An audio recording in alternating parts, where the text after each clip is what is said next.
Muy buenas tardes compañeros, les saluda nuevamente el licenciado Teddy Grajeda para poder platicar acerca de estos temas tan interesantes y que tanto nos apasionan del derecho mercantil.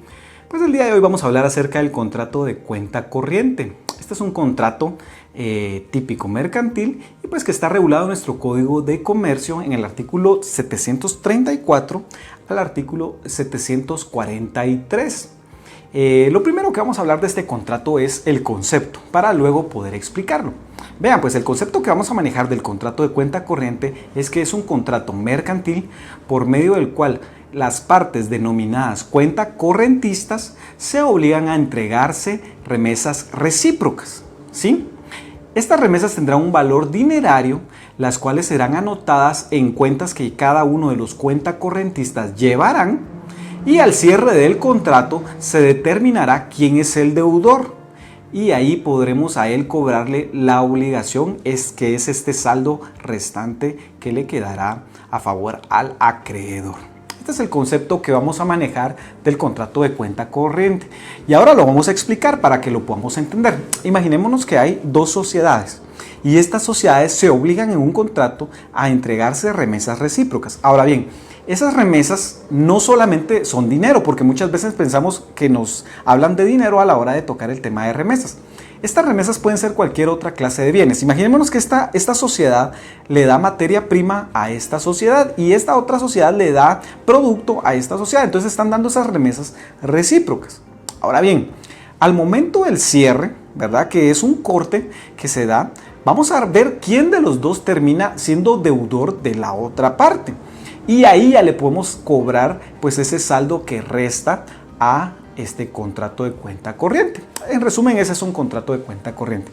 Ahora bien, en Guatemala se habla de dos clases de cuenta corriente, que es la cuenta corriente común y la cuenta corriente bancaria. Como su nombre lo dice, es la que nosotros firmamos con un banco. El contrato de cuenta corriente bancaria es cuando nosotros venimos y queremos abrir una cuenta de banco en cualquier banco de Guatemala. Entonces vean pues, de estos dos hay diferencias. El contrato de cuenta corriente común y el contrato de cuenta corriente bancaria tienen sus diferencias, las cuales vamos a ver a continuación. Tiene 4 diferencias. Primero, pues que las remesas son recíprocas en el contrato de cuenta corriente común. Contrato de cuenta corriente común, ambas partes están dando esas remesas. En el contrato de cuenta corriente bancaria es unilateral porque solo es una de las partes la que entrega esas remesas, no son recíprocas, ¿verdad? La segunda parte es, la segunda diferencia entre estos dos contratos es la calidad de acreedor y de deudor.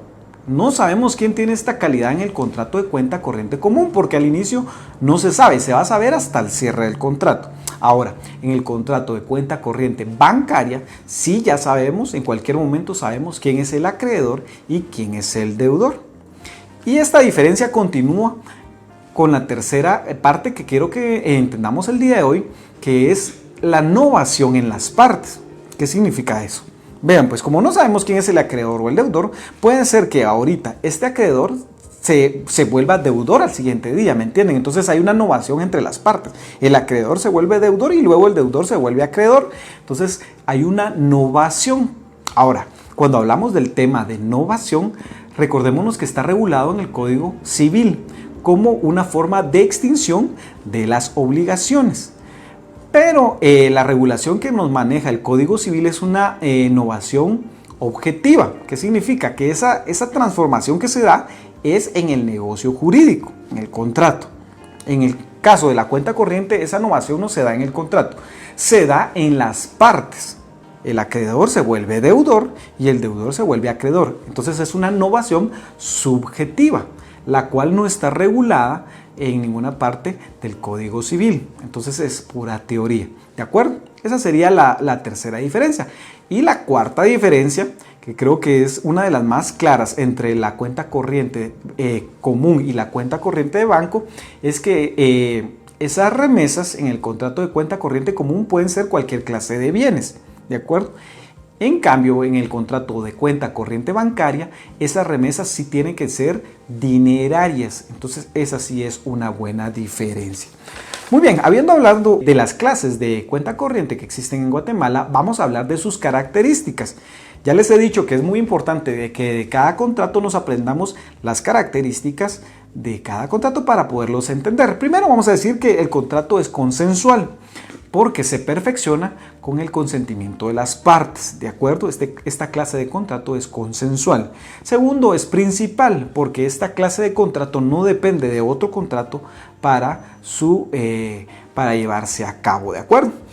La tercera es que es un contrato bilateral, por lo general, porque ya dijimos que el contrato de cuenta bancaria, ese sí es unilateral, pero en general el contrato de cuenta corriente es bilateral, porque ambas partes se obligan y ambas partes tienen derechos, etcétera, etcétera. Ahora, el contrato de cuenta corriente es oneroso. Ya lo hemos hablado que uno de los principios del derecho mercantil es el fin de lucro y que toda prestación se presume onerosa. Entonces, en mercantil no vamos a encontrar ningún contrato gratuito, todos van a ser onerosos, ¿sí? Siempre se va a buscar ese fin de lucro.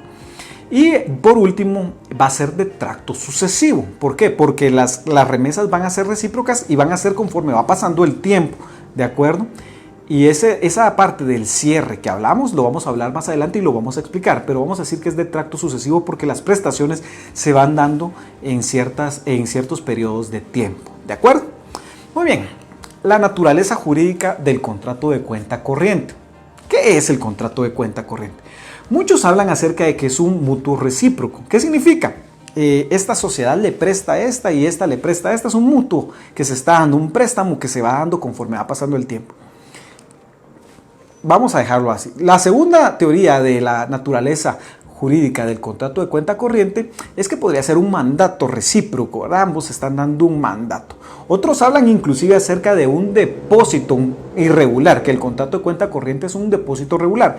Se recuerdan que cuando vimos el contrato de depósito dijimos que había regular e irregular, y el irregular es aquel en donde yo doy en depósito un bien y me entregan otro bien que es parecido de la misma especie, ¿verdad? No me dan el mismo bien que yo deposité. Eso podríamos pensar que es el contrato de cuenta corriente también. Y algunos, para pues no entrar en discusión, dicen que es un contrato sui generis, ¿verdad? Un contrato especial, diferente, ¿verdad? Nosotros vamos a decir que la naturaleza jurídica del contrato de cuenta corriente es que es un contrato típico mercantil, ¿de acuerdo? No es un contrato de mutuo, no es un contrato, un mandato, no es un contrato de depósito, porque está regulado y está tipificado en la ley específicamente. Entonces vamos a decir que la naturaleza jurídica es que es un contrato típico mercantil, ¿de acuerdo? Esa vamos a decir que es la naturaleza jurídica de este contrato. Muy bien, algunas cosas pues muy especiales o algunas características especiales que hacen diferente a este contrato de otros contratos, las vamos a ver a continuación. Quisiera que fuéramos a nuestra ley, por favor, y por ejemplo, en el artículo 735, que nos habla acerca de la prueba insuficiente. Vean pues, que yo tenga como comerciante anotado a otro comerciante dentro de mi contabilidad una deuda o una cuenta ahí pendiente, no significa que haya un contrato de cuenta corriente. Igual, si él me tiene anotado a mí, no significa que tengamos un contrato de cuenta corriente. Esto no es la prueba suficiente para decir que existe un contrato de cuenta corriente. Entonces, vamos basados en este artículo, a decir que para que la prueba sea suficiente necesitamos el contrato en sí. Entonces, yo pensaría que la formalidad de este contrato es que debe ser por escrito. Debe existir un contrato en donde nosotros manifestemos nuestra voluntad. Porque solo llevar en cuenta de nuestra contabilidad estas deudas o estos saldos, pues no son suficientemente prueba para que decir que existe un contrato de cuenta corriente. Ahora, otra cosa importante que tenemos que ver del contrato de cuenta corriente es esta presunción que hace el artículo 736, que indica que el saldo o las cuentas que se llevan de cada cuenta correntista se presumen que son parte de su, vean lo que dice, todos los negocios propios del giro de cada cuenta correntista. O sea, digamos, la mercadería que yo le di o las remesas que yo le di son parte de su giro, ¿sí? Muy bien. Otra cosa importante que tenemos que ver de este contrato es que podríamos pensar que si yo tengo anotado en mi contabilidad a un cuenta correntista, entonces doy por hecho de que el negocio surgió esta anotación, pues ya se perfeccionó, ya está todo bien. Y eso no es así. Imaginémonos que es una mercadería y la mercadería iba dañada o iba con algún vicio. El cuentacorrentista que recibió la mercadería, al yo anotarlo en mi cuenta o en mi contabilidad, no significa de que la mercadería iba bien y todo ya está listo. No, él tiene todavía la posibilidad de presentar cualquier acción o excepción para decir que ese negocio jurídico tiene algún vicio, algún desperfecto, etcétera, etcétera. Entonces, al tenerlo anotado a él, no renuncia a cualquier acción o excepción que pueda entablar en contra mía. Muy bien. Ahora, en esta clase de contratos también se puede dar cierta garantía. Y las garantías que se pueden dar, como casi en cualquier contrato, son las garantías, pues la garantía real, ¿verdad? Que estamos hablando de la hipoteca y la prenda, dependiendo cuál sea el bien, y también garantías personales, los llamados fiadores, se pueden dar en esta clase de contratos. Eso está regulado en el artículo 738. Ahora, ¿qué pasaría si yo tengo anotado en una contabilidad ese saldo a favor mío? Algún acreedor también podría venir y embargar ese saldo que tengo a favor mío, ¿verdad? Para garantizar pues cualquier cuestión a futuro. Entonces vean, la obligación que nos dice el artículo 740 es que la autoridad que hizo ese embargo tiene que avisarle al cuentacorrentista que tiene embargado ese saldo a mi favor, ¿de acuerdo? Eso es importante. Ahora, los plazos para el cierre. Cuando hablamos en el concepto de que había un cierre, no significa que es el fin del contrato, ¿sí? Eso no significa que ahí terminó el contrato, no. El contrato de cuenta corriente puede tener unos cierres, que son unos plazos que se pueden ir dando donde vamos a hacer ese corte y vamos a ver quién es el deudor y quién es el acreedor. Esos cierres, en este artículo nos menciona que son 6 meses, salvo pacto en contrario. Entonces nosotros podemos pactar esos cierres, ¿verdad? Por lo general se actúa de 6 meses, ¿de acuerdo? Muy bien, ahora tenemos un plazo para rectificar. Imaginémonos que dentro de la contabilidad hay algún error de cálculo, de cantidades, cualquier cuestión. Yo tengo un plazo para solicitar esas rectificaciones en esa partida. Y el artículo 742 nos indica que, mire, dicen, le prescriben el término de 6 meses a partir de cierre de la misma. Entonces, a partir del cierre yo tengo 6 meses para solicitar esa rectificación, ¿de acuerdo? Eso es muy importante. Ahora, ¿qué pasaría si en el contrato no le pusimos un plazo? ¿Cuánto va a durar este plazo? Recordémonos que podríamos pensar que nos está hablando del artículo 675, que recuérdense que las obligaciones mercantiles, cuando no le estipulamos un plazo, son exigibles en cualquier momento. Pero aquí sí nos dice alguna excepción. Miren lo que dice. Falta de plazo convenido, cualquiera de los cuentacorrentistas podrá en cada época de cierre dar por terminado el contrato, dando aviso por escrito al otro por lo menos 10 días antes de la fecha de cierre. Entonces, imaginémonos que ya no queremos, que no le pusimos un plazo al contrato de cuenta corriente, ¿verdad? Pero que lo queremos dar por terminado. Entonces, en el próximo cierre, si era cada 6 meses, en el próximo cierre, 10 días antes de ese cierre, yo tengo que venir y darle aviso al otro cuenta correntista para decirle que ya no deseo continuar con el contrato de cuenta corriente. Ahora, para terminar, y algo que sí me llama mucho la atención del contrato de cuenta corriente, es que, ¿qué pasaría si uno de los cuentacorrentistas muriera? Pues muchos pensarían, pues se termina el contrato. Vean lo que dice ese mismo artículo 743 en su segundo párrafo. Dice que la muerte o incapacidad de uno de los cuentacorrentistas no implica la terminación del contrato. El contrato puede subsistir después de la muerte de uno de los cuentacorrentistas.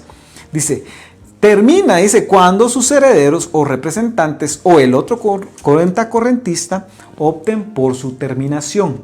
Entonces, aquí no termina con la muerte del cuentacorrentista, sino que sus herederos o los representantes o inclusive el otro cuentacorrentista debe solicitar la terminación del contrato. Eso es muy importante.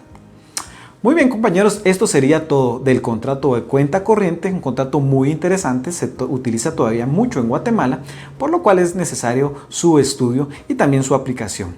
¿De acuerdo? Sigamos estudiando entonces, compañeros, sigámonos preparando tanto para nuestros exámenes de Derecho Mercantil como para nuestro examen técnico profesional en el área privada. Los quiero invitar a que se suscriban también a nuestra página de Facebook. Búsquenme como Teddy G Mercantil. Ahí tenemos grupos de apoyo para estudiantes de examen técnico profesional completamente gratuitos y pueden incorporarse a ellos. Estamos haciendo algunos simulacros de privado para que ustedes tengan una idea de cómo son estos exámenes y puedan ir más preparados para su examen técnico profesional. ¿De acuerdo? Es un gusto haberlos saludado, que estén bien y nos seguimos viendo. Feliz tarde.